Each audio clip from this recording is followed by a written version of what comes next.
welcome back to my channel. I'm Samantha. I travel part-time out of my 2001 Chevy Astro. I would consider myself like a beginner van lifer. I've had it for a year and I've done like a 1-month cross-country trip and I've done weekend trips here and there. But I'm here today with Asia from Strange Days Diaries, and she travels out of her Astro as well. So I wanted to do like a Q&A from like a beginner van lifer to a more seasoned van lifer with her today. So my first question would be, when did you start van life and why? Yes, so I started van life. I got the van in 2020, but my family, I have lots of family and friends that travel out of vans, and I would travel with them every now and then before I got my own. But as of me, by myself with this van, I got the van in 2020. So I've been doing it for 4 years, and I got it because I love travel. I've always been obsessed with traveling, and I like the lifestyle of living on the road, and I always thought that it would be fun to do it by myself. Why not get my own van and kind of join the club? I thought I would like it, and it has proven to be true that I like it a lot, so it's worked out for me. Awesome. My next question would be, what is the biggest thing van life has taught you? Or are there any obstacles you've had to overcome regarding van life or travel? That's a good question. I think van life has taught me to become even more present with the moment, because it is so nitty-gritty on the road. You are where you are. It is truly a lifestyle, as you know. It's not just traveling somewhere and getting from point A to point B. Like, everything encompassing being on the road is part of the adventure. So it's taught me to be more present for sure. It's kind of what we were talking about last night, like staying in the moment. Yeah. We both really like agree with that and think it's super important. Yeah. And challenges, I'd say initially it was hard for me to exactly be confident and figure out where I want to camp every night and the bathroom situation. But I quickly realized like it's not hard at all to find bathrooms as you're on the road, as you know. Yeah. And then it's really easy to find camp spots, and iOverlander and Google Maps work really well for that, as you know too. Yeah. But initially those were the big challenges I had to overcome, and just simply sleeping in a vehicle. Right. Nobody is born like used to that, so that took not long, like a month, for me to be like, all right, this is fine. Yeah. But initially all those new sounds and stuff was a challenge to overcome, but you just gotta do it, you know? Another thing I just thought of, speaking of bathrooms, specifically in like the city in San Francisco, how is that? Because I remember when I would visit there, it'd be super difficult to find public places that allow people to use the restroom if you're not a customer or even like at all. I know, it's so true. It is hard. Yeah, San Francisco sucks for like public bathrooms, but go-to for me are Starbucks and grocery stores like Safeway. Okay. And then also if you're down by the beach, there's a lot of good public bathrooms down there. Yeah. Yeah. That's good. Okay. Let's see. Oh, this was an interesting one. I was wondering, do you have any items stored like in storage anywhere else other than your van? And like, how were you always minimalistic, or was that like something you transitioned to into van life? I don't think always been minimalistic, kind of. But definitely like became super minimalist when I got the van. And I have 2 bins of things, mostly my art, like paintings and journals and books and old family photos, like mementos, like we were talking about, at my grandma's house. Okay. So I have those stored there. She's super sweet in letting me store them at her house. And actually every time I'm at her house I go through it and get rid of some things, because just as you know, like once you're in the van for so long, you then like, I don't know, for me I'll go back a year later and be like, I don't know why I'm storing X, Y, and Z. So I'm even paring down on my storage, but literally other than those 2 bins, everything I own is with me in the van. So yeah. Was it difficult to like get to that point for you? Yeah. A little bit, yes. I'd been in apartments before the van, living with roommates or not, but I'd always only had just like my own room, so I already had to be kind of minimalist. I'd never had like a whole house to like fill up, so it Okay. wasn't that hard because That's I didn't good. have like a ton of stuff. Yeah. But it was, yeah, a little hard, like figuring out even just like little things like I can only have one mug, and I had like kind of a mug collection back in the day. Same here. I love Yeah. mugs, so I know, so it's hard to like find the one. And another challenge too is when I travel, I love vintage and thrift stuff and clothes, and I can't buy most of the things I want because it just won't fit in the van, so that can be hard too. Yeah. That kind of transitions to, would you ever get a bigger rig? Mm-hmm. I don't think so. I really like the Astro. I love that it's all-wheel drive. I also, if you know me or follow me at all, you would know that I do a lot of stealth camping in urban areas, and I also love just exploring different cities and towns. And the Astro is really great for city driving. It's a really good just daily driver in general. The perfect size. It's too. the perfect size. Fit Yep, parking fits spots everywhere. and Yeah. And then on the flip side, it also can get me anywhere, like out here or in the desert or off-road, stuff like that. So I like it being kind of a hybrid, perfect for the city and outside, out in the hills. It's a decent stealth van, so I don't think I want to get a bigger rig, at least for now.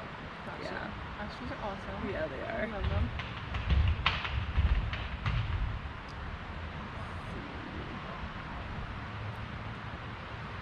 Okay. So we'll get into the dirt and dust one. Okay. Is how do you keep dirt and dust from getting all over your belongings when you're in the desert, specifically for like long periods of time? Yeah, that's a great question. It gets so dirty out in the desert. Oh man, there's really no way to like keep it all out. I think a big thing is I just daily, like day use, I'm like, how do I say this? Basically, I keep all the doors and windows closed all the time when I'm in the desert, which can suck because it's hot, right? But that helps because it gets windy out there, so that helps keep the dust and dirt out from just blowing into the van. And then I have rugs for a lot of reasons. One is like insulation reasons. Also, I like the look of them, but also because you can take them out and like shake them out. So that's helpful too. I love a good, they're like called epic wipes, like dude wipes, like last night. Oh yeah, you gave me one. Yeah. It's really nice. They're really nice. They're like huge towelettes, and I'll kind of just do like basically a towelette bath every night. Just wash, wipe off. That's a good tip for new van lifers because those wipes were awesome. I just tried one. Yeah. You liked it? Yeah. They're great. So things like that Where did help. you buy those? Did you On order them? Amazon. Yep. A lot of people buy dude wipes, and they're the same as the ones I have, which are called epic wipes, but anything works. So little things like that. It can be really hard to have the van totally locked up and closed when you're in the desert because it gets hot, but that's like the number one way in my opinion to keep the dust out.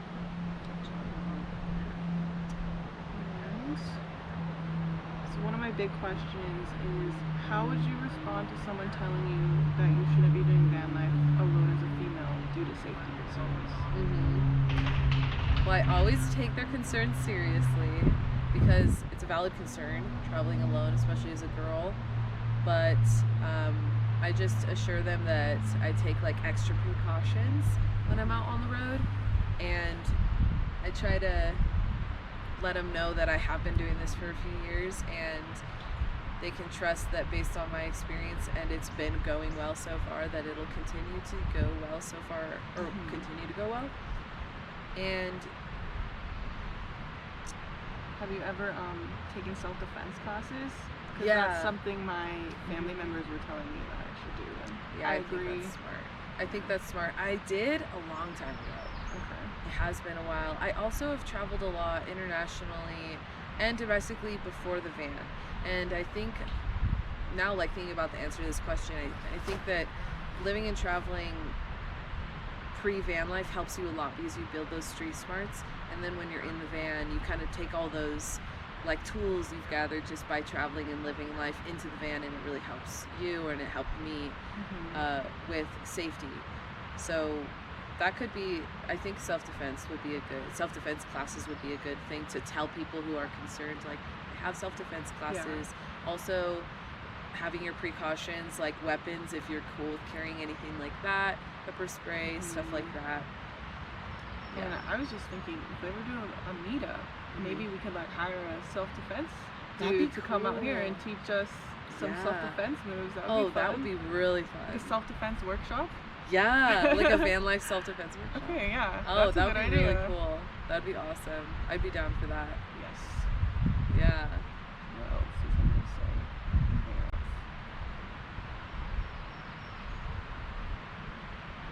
I think that was most of my questions. I know the answer to this, but is your family nomadic? Well, you mentioned that, but like, if you want to touch more, I think it's super cool that lots of your family members are also nomadic.